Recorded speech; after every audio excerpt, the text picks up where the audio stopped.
Bang, Iya mas. kemarin kan saya baca-baca di Google tuh ada berita rame-rame itu tentang penolakan KUHP. Emang segawat apa sih? Udah bikin kopi aja dulu, ntar baru kita ngobrol di sini. Oke Bang.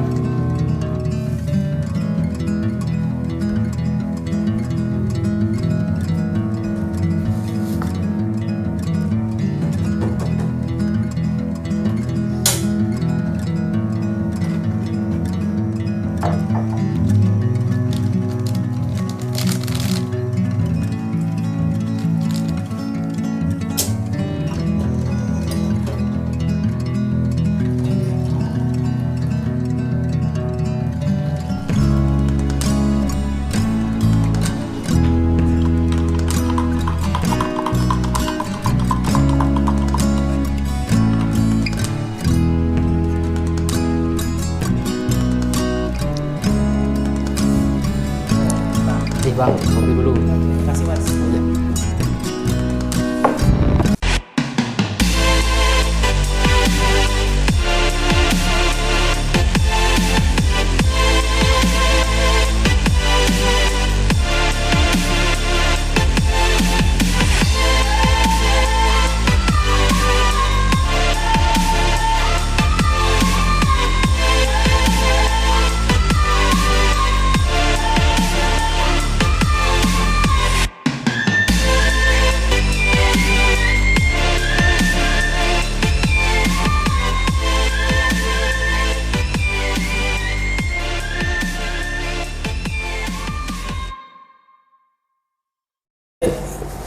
Nanya apa tadi mas?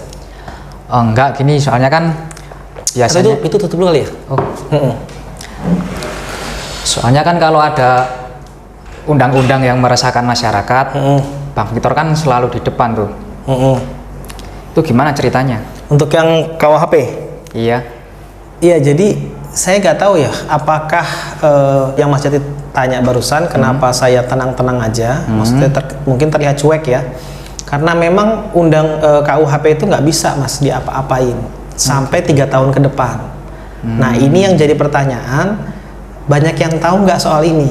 Jadi saya pikir ini merupakan strategi pemerintah dengan memberlakukan pasal, kalau nggak salah di pasal 642 atau 643 itu yang menyatakan bahwa ketentuan norma yang ada dalam KUHP itu baru berlaku itu 3 tahun kemudian nanti. Berarti jangkanya itu harus 3 tahun atau bagaimana? Jadi sejak kan kemarin DPR sudah mengesahkan nih bersama persetujuan bersama antara DPR dengan Presiden untuk menjadi diundangkan. Setelah itu baru kemudian Presiden menandatangani. Kalau Presiden tidak menandatangani, batas waktu 30 hari. Kalau 30 hari tidak ditandatangani, maka itu sah menjadi undang-undang. Berarti otomatis menjadi undang-undang. Iya, walaupun tidak ditandatangani KUHP itu. Nah, pertanyaannya sekarang setelah ditandatangani oleh Presiden ataupun tidak ditandatangani selama 30 hari sah menjadi undang-undang, apakah itu bisa diuji ke MK? Nah, makanya jangan heran pemerintah, Menteri Hukum dan HAM kalau nggak salah waktu itu sama Wakil Menteri Hukum dan HAM yang paling kenceng sampai berani mengatakan kami menantang yang tidak setuju dengan norma itu atau dengan KUHP silakan uji ke MK. Nah pertanyaannya sekarang, apakah KUHP itu bisa diuji ke MK? Nah kalau saya mengatakan ya nggak bisa sampai 3 tahun ke depan. Oh berarti harus menunggu waktu 3 tahun baru bisa diuji gitu. Benar, karena kalau kita lihat pasal 642 itu atau 643 saya agak lupa tuh, itu jelas mengatakan bahwa seluruh ketentuan norma dalam KUHP itu dinyatakan berlaku setelah 3 tahun dengan alasan sosialisasi. Jadi pemerintah memberikan alasan bahwa ini perlu sosialisasi gitu. Dalam jangka waktu 3 tahun itu. Iya, artinya dalam jangka waktu 3 tahun itu KUHP itu masih dinyatakan belum berlaku. Yang berlaku yang mana? Ya KUHP yang lama selama 3 tahun ini gitu. Nah, permasalahannya ketika ada pasal itu maka tidak bisa kemudian diuji ke MK. Kalau kita uji ke MK, misalkan gini, misalkan Presiden kemudian tanda tangan, diundangkan, masuk dalam lembaran negara, terus kemudian dibawa ke MK, ya MK langsung pasti akan mengatakan permohonan ini prematur atau permohonan ini belum bisa diuji karena ada pasal yang menyatakan bahwa ketentuan norma ini masih dinyatakan belum berlaku.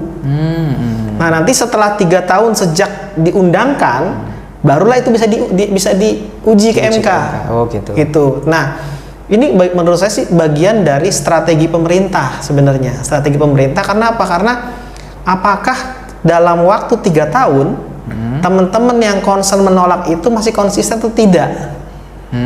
Gitu loh. Misalnya saat ini kan lagi rame nih mahasiswa demo, gitu kan? Yang masih kenceng kan mahasiswa nih demo penolakan. Lalu kemudian 3 tahun kemudian itu mungkin yang demo udah lulus, udah kerja, gitu loh, udah nggak mikirin lagi, gitu kan? Nah, permasalahannya di situ. Makanya saya waktu melihat Wakil Menteri Hukum dan HAM itu menantang, gitu kan, memberikan tantangan kepada warga negara yang tidak setuju silahkan ke MK. Saya sempat dalam hati, wah ini menarik untuk saya terima tantangannya, gitu kan. Tapi begitu saya dapat draftnya pada saat persetujuan bersama di DPR, saya pelajari ternyata di pasal akhir penutup itu ada yang menyatakan pemberlakuan itu baru berlaku 3 tahun nanti. Oh, 3 tahun nanti. 3 tahun nanti, misalkan diundangkannya itu di akhir Desember ini, 2022. Berarti kan Desember 2023, 2024, 2025 baru bisa diuji. Gitu. Nanti di akhir Desember tahun 2025 atau awal 2026, nah itu baru bisa diuji ke MK. Oh, begitu. Nah, pertanyaannya sekarang, apakah teman-teman yang demonstrasi saat ini, melakukan penolakan saat ini, itu akan tetap terjaga konsistensinya untuk 3 tahun nanti akan mempersoalkan lagi itu pasalnya? Ambil contoh kayak Cipta Kerja. Cipta Kerja ketika saya menguji dan MK mengabulkan dengan memberikan syarat 2 tahun diberikan waktu untuk memperbaiki, ini aja sekarang udah nggak ada yang ngawal nih, Mas. Udah hilang gitu. Udah hilang. Ada nggak coba yang ngomongin soal omnibus? Cipta Kerja udah nggak ada gitu. Jadi menurut saya kenapa itu kemudian santai? Ya memang ya mau kita apain gitu. Nah, kalau sampai saat ini terus solusinya ke depannya itu gimana? Ya kalau saya pikir sebenarnya lebih baik teman-teman itu menggunakan waktunya untuk menginventarisir pasal-pasal mana yang menurut mereka itu melanggar hak asasi manusia, lalu kemudian merugikan masyarakat, merugikan hak konstitusional. Lebih baik itu digunakan untuk itu.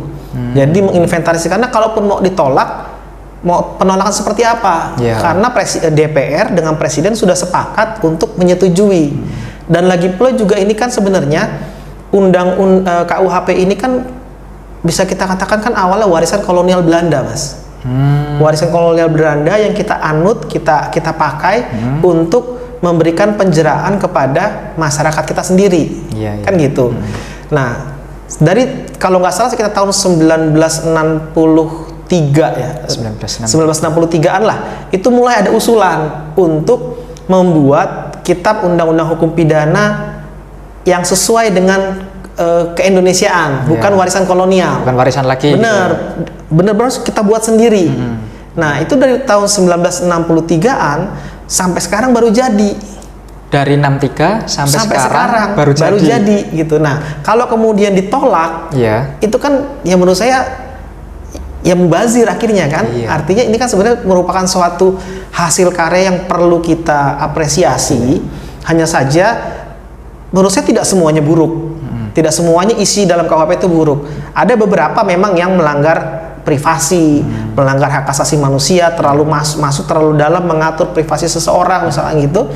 Itu yang penting untuk kemudian diinventarisir. Jadi jangan juga kemudian ada nanti gerakan menguji formil untuk menolak seluruh undang-undangnya. Ya nanti kita sama aja kembali lagi nanti menggunakan produk sebelum tahun 1963 itu, gitu kan.